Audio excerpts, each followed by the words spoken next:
But perhaps if you follow the plethora of channels on the alt media now, you will believe you are following the fake Dolores Cannon narrative and heading to 5D land on some spaceships.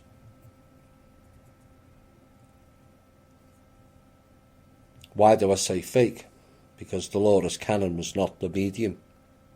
It was her husband who channeled, and she just relayed his story after he died. And it's no coincidence that Dolores Cannon is being pushed again in the alt media, a convenient saviour program solution offered again to the sheep to follow the Westgate pattern again, like those people have done for 78,000 years.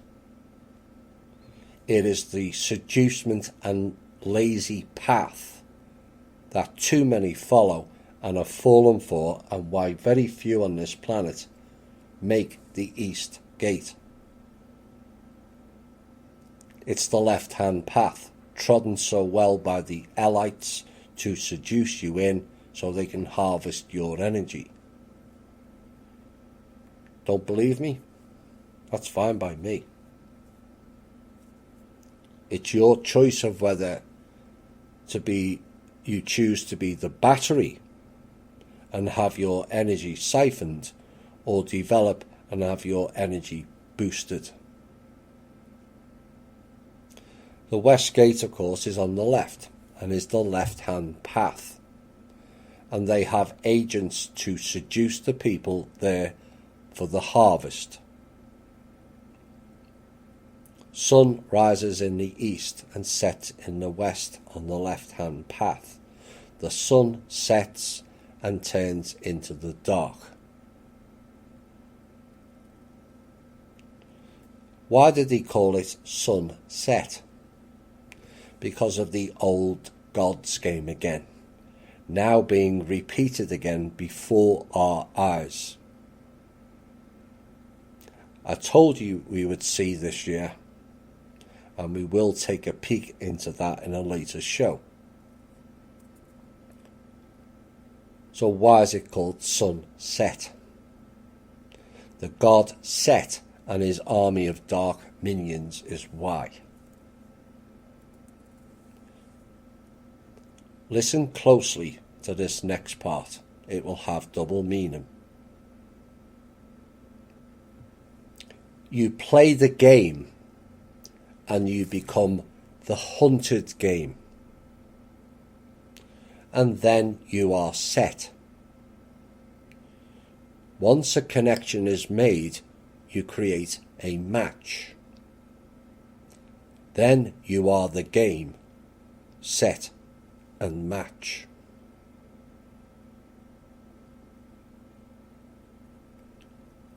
Tennis meaning comes from three words: hold, receive and take, which in that order is a binding. Hold onto something is the bind. You then receive or greet the bind, and then take whoever is the bind. Tennis is played with a racket, but racket has two meanings. A net, which is the trap. Players on each side of the net, which is then flipped, and then they're on the opposite side of the net. Think of the egg timer analogy, and then stand on your baseline. You have an umpire, which also means to judge. He or she is a representative of a high priest or priestess adjudicating the court. Court has two meanings as well. And as the song says, and you know sometimes words have two meanings. The object of the game is to return. Is that return to Set, where you will serve him and become a seeded player, which means to handicap. Then you have the Deus point, which means two. But is it another binding term? And perhaps this description of Deus provides the answer. Is it Deus or Zeus? The word Deus became a mild oath by 1710, about 50 years after it was first attested in the sense of bad luck, the devil, etc. Perhaps because 2 was the lowest score, and probably by similarity to the Latin Deus and related words meaning God. That God was Set. After he rallied you, he then volleyed you, backhanded you all in his court to then pass judgment on you. You then need a new set of balls, please, as Set has just kicked in your testicles and served them to you on a silver platter, which you are awarded if you win the game. Is Arthur Ashe, who has statues of him everywhere, a real name or a play on words? Actually, we don't know his real name, as he came from an African family and adopted the plantation owner's name of Ashe. Is it Arthur Ashe, or is it Arth of Air in Ashes? Some may think that is far-fetched, but there are plenty of other examples to make you think about that. Tennis has a few anagrams of sent in, sin net, sin 10. 10 is the decimal, and it's ones and zeros again. Tennis is also an anagram of set, and like the old motel-like building called an inn, for those going to the West Gate, perhaps the sign says, "Welcome to the Set Inn. Enjoy your stay." Game, set and match may never sound the same again now. Apologies to one particular member. But once you join and play in the set, and like in the game of tennis, love becomes zero.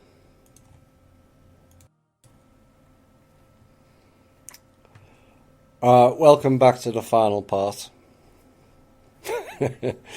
So, one member says, "I've ruined her dog," and another one says, "I've ruined their sport." Sorry, but I am equal opportunities, you know. It's all there. Once you play with the words and the two meanings. So I thought that was an topical piece, given some mentions of Yellow Rose for Texas people were making this week.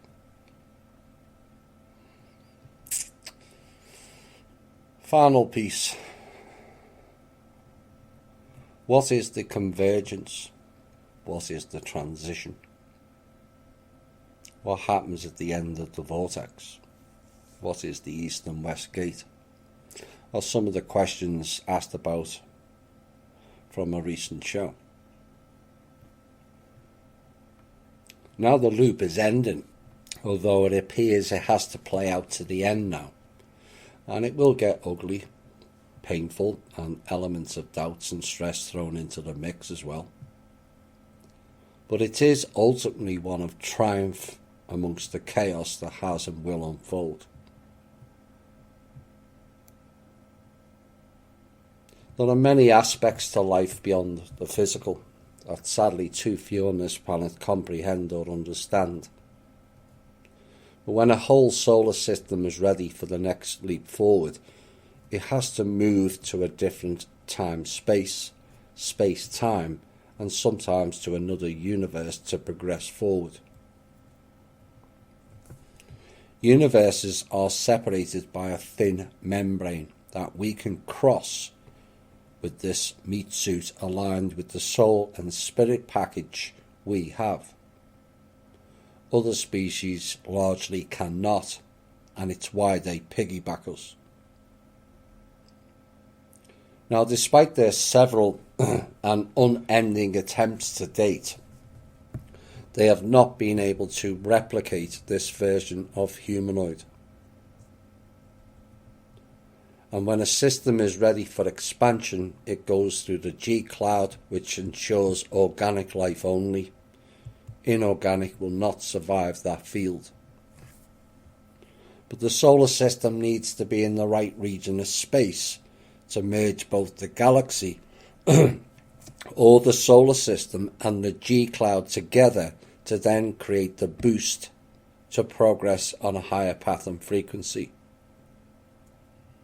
Once that bond is completed, and if we are developed enough, we have the potential to pass through the universal membrane and into another universe.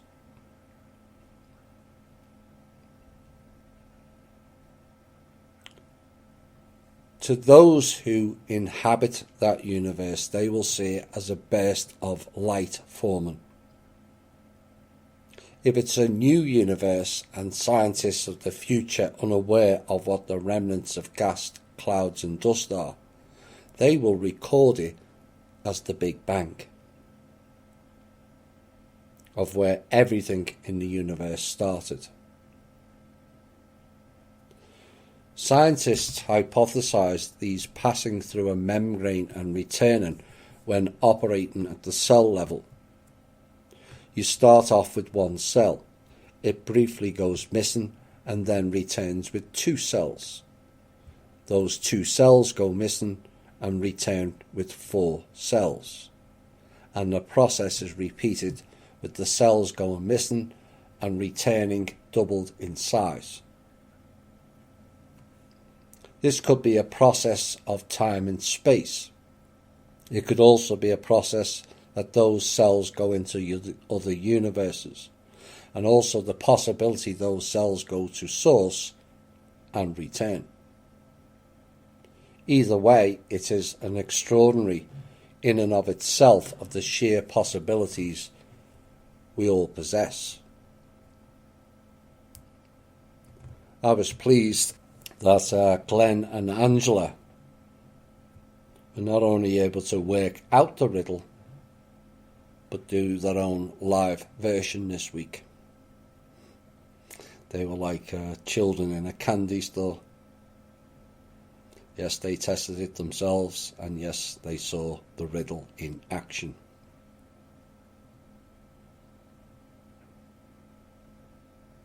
But life is a precious resource that is all too lightly taken for granted in this fast-paced, greed, madness and chaos-based world until that life is taken away. Then we ponder. And yes, we should stop and ponder long and hard on ourselves and our impact in and on life. Are our own actions, statements and behaviours conducive to ourselves and others? Is something we should all take into account. Whilst many paid their respects this week, some chose to ignore common decency and not pay respects, and that says more about them than anything I could say. Rivalry and bitterness serves no one except the dark forces who thrive on those divisions and low vibrational frequencies. We end this show tonight with a song as a tribute to my dad, whose current lifetime ended this week, and this was his favourite song.